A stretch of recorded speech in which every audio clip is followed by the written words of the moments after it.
Hello everyone, welcome back to our channel. So for today's episode, tuturuan ko kayo kung ano yung mga kakailanganin nyo if mag-start kayo maging VA. So, kailangan nyo tandaan, there are two. So, tools and equipment. So, ito yung mga tools na kakailanganin nyo, meaning software siya. Ito yung mga kailangan nyo i-download, kailangan nyo maging familiar with.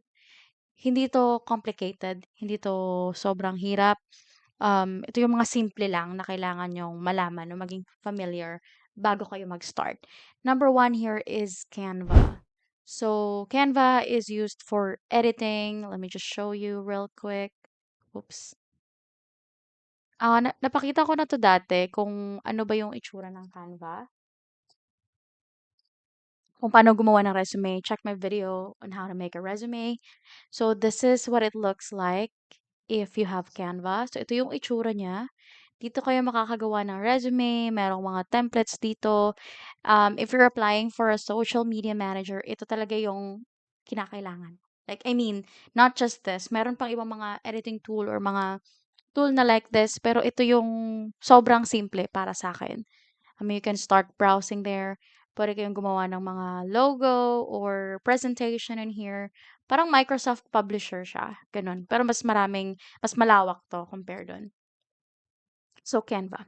Kasi pag social media manager ka or VA ka, may mga client na kakailanganin kayong gumawa ng mga templates for social media. Like, if they are a cleaning company, kailangan yung gumawa ng mga ganun. So, you can use this. Okay? And the next one, we have ChatGPT. I've been mentioning it multiple times, guys. Na ChatGPT is an AI tool.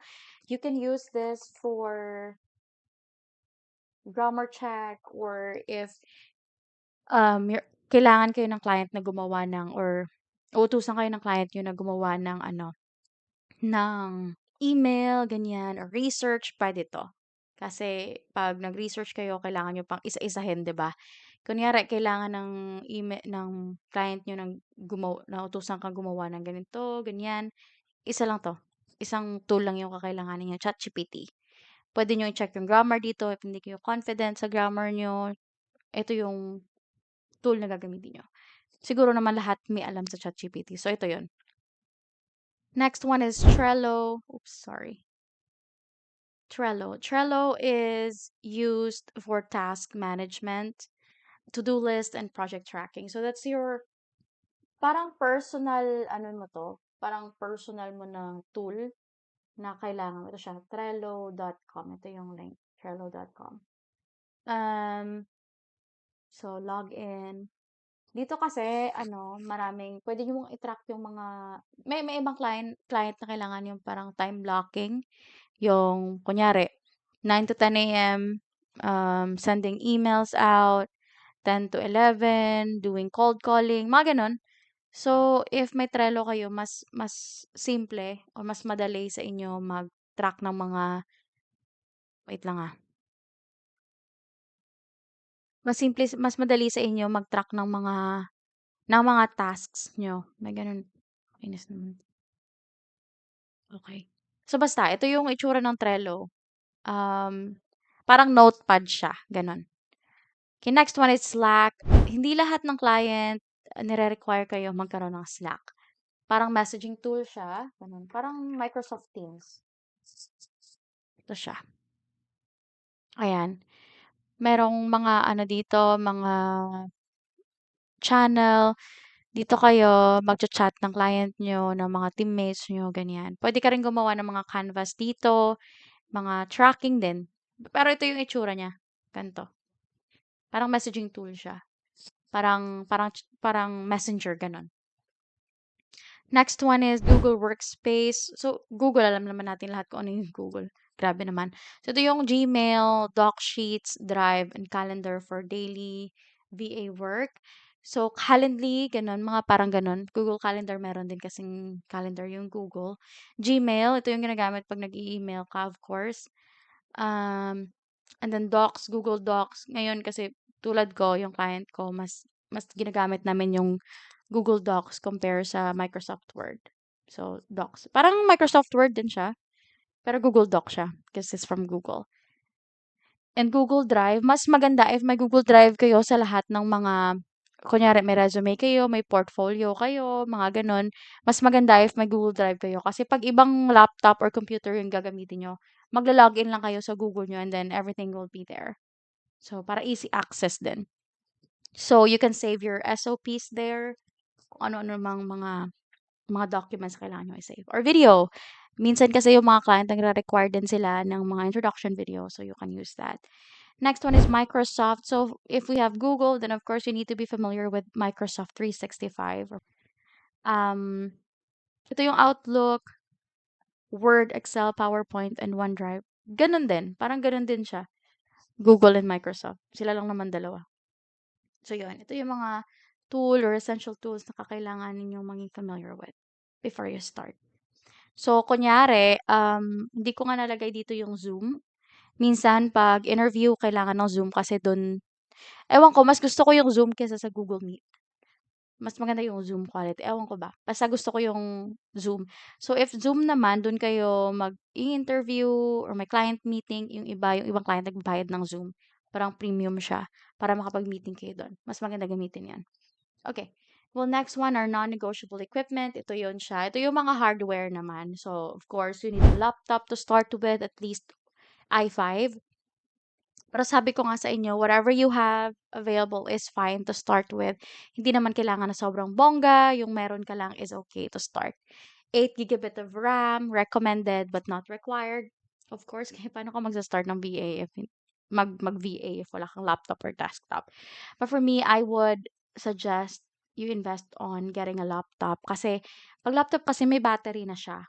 May battery na and then kahit saan ka magpunta, madadala mo. Kasi yun naman talaga yung reason kung I mean, one of the perks if VA ka, if madadala mo yung trabaho mo sa kung saan ka pupunta, like magbakasyon, magbabakasyon or may outing kayo ng friends nyo, 'di ba?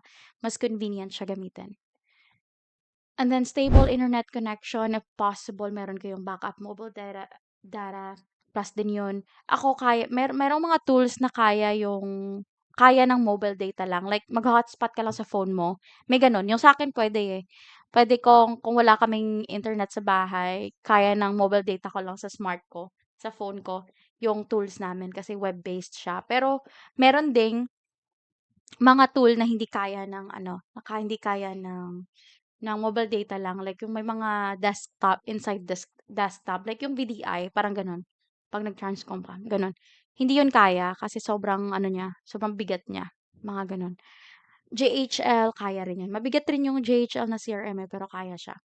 So 'yun, kailangan niyo ng internet connection. Yung sa'min, bumili kami ng parang battery or UPS for our internet connection sa bahay para kahit brown out, may internet pa rin. Can last up to 5 to 7 hours actually, na wala kaming kuryente. So yun. Next one is a noise cancelling headset or external microphone for calls and meetings. So if voice yung account nyo or yung client nyo, kailangan talaga noise cancelling yung headset nyo para naman malinaw yung recording pag magko-call listening kayo or call calibration kayo, maganda yung quality ng call. But me, I only used an earphone. Ano 'to, from Apple siya na earphone, yung parang ginagamit lang sa phone, gano'n lang. Kasi mas maganda talaga quality nung ano, nung galing sa Apple. Hindi ko kasi afford yung earpods ng Apple, but I have 2 earpods, hindi lang siya from Apple. Using Edifier, to be yun, how do you pronounce that? And then I'm using Anchor, so I have 2. 'Pag nalobat yung isa, then I'll be using the other one kasi mas gusto ko yung wireless 'pag kunyari gusto ko lumabas o magtimpla ng kape. 'Pag may call, malalaman mo, 'di ba? Gano'n. So, yun. Webcam. So, 'pag may computer ka na, hindi na siguro kailangan I mean, if you're using a laptop, hindi mo na kailangan ng webcam because bilhin niyo na lang yung may camera na laptop. Ewan ko ba kung meron pang camera na walang laptop meron pang laptop na walang camera ngayon. Basta yun, I'm using, what you call this? I'm using a laptop, so may camera siya. But 'pag wala kayong camera, if you're using a computer, then kailangan niyo bumili ng webcam. Meron sa ano, InPlay, I think 500 siya. Okay na 'yun to start with, hindi naman kailangan na kamukha niyo si Marian Rivera 'pag, nagsa-start. So yon ang quality lang, clear lang na makita kayo, dapat well lit din yung room niyo na 'pag nag-meeting kayo ng client niyo hindi madilim, gano'n. And then quiet workspace, ito napakaimportante nito kasi yung iba minsan they require, quiet workspace talaga like if, magme-meeting minsan kasi marami kayo, marami kayong mga VA. So, ang pangit 'pag may background kayo ng mga manok o may mga baboy kayo, 'di ba? Sana ano, gawan niyo ng paraan na magkaroon kayo ng quiet workspace, yung parang sa inyo lang, gano'n. And then, using Zoom or Google Meet, napakaimportante nito. So yun lang naman guys, yun lang yung pinakaimportante, especially dito sa non-negotiable equipment. Kasi kahit anong familiar mo dito sa starter kit na 'to na essential tools, if wala ka nitong non-negotiable equipment, hindi ka pa rin makakapagsimula. Especially the laptop or the desktop, napakaimportante niyan. So, I know it's hard 'pag nagko-call center ka and wala ka pang laptop, at least get a second hand, um, equipment. Kahit naman na second hand lang basta nagwo-work pa rin and then bili ka na lang sa susunod if may pera ka na, 'di ba? If you save up for it. Ang yung internet ay, I mean yung laptop, if wala ka no if maganda rin if may laptop ka, if may pera ka na pambili, bili ka ng UPS or yung mga genset, generator. Kasi mahirap if brownout sa inyo tapos wala kayong kuryente. Hindi mo kasi ma-anticipate na like kailan babalik yung kuryente. So, mas maganda talaga if may backup kayo. Yung sa akin meron akong portable UPS na EcoFlow. I think this is for 11,000 pesos. You can get this one sa Shopee or Lazada. This is very helpful. It can last, I think, 7 hours. If laptop lang ha. If laptop lang talaga, it can last 7 hours. Kasi may battery naman yung laptop. So, charge mo lang and then off mo ulit. And then if lowbat na, charge ka ulit. Ganun. And we also have generator din, yung maingay para if pangmatagalan talaga yung brownout, kaya niya. You can invest in those. Kailangan niyo talaga mag-invest sa mga gamit na pang brownout, especially if work from home yung trabaho niyo. Kasi yun yung bread and butter niyo. So, kailangan niyo 'tong, um, kailangan niyo talagang magsimula dito sa non-negotiable equipment. Make sure na you get all these before you start. Ito, yung essential tools kasi simple lang 'to, mapapag-aralan mo 'to, pero ito talaga kailangan ng pera. So, yun. So, guys, thank you so much for watching this episode. Sana nagustuhan niyo and if may question kayo, leave a comment down below and, subscribe on my YouTube channel as well. Follow me on TikTok and Facebook and Instagram. Gagawa pa ako ulit ng mga tips tulad nito para makatulong din sa mga aspiring VAs. So please don't forget to subscribe and like this video. Thank you so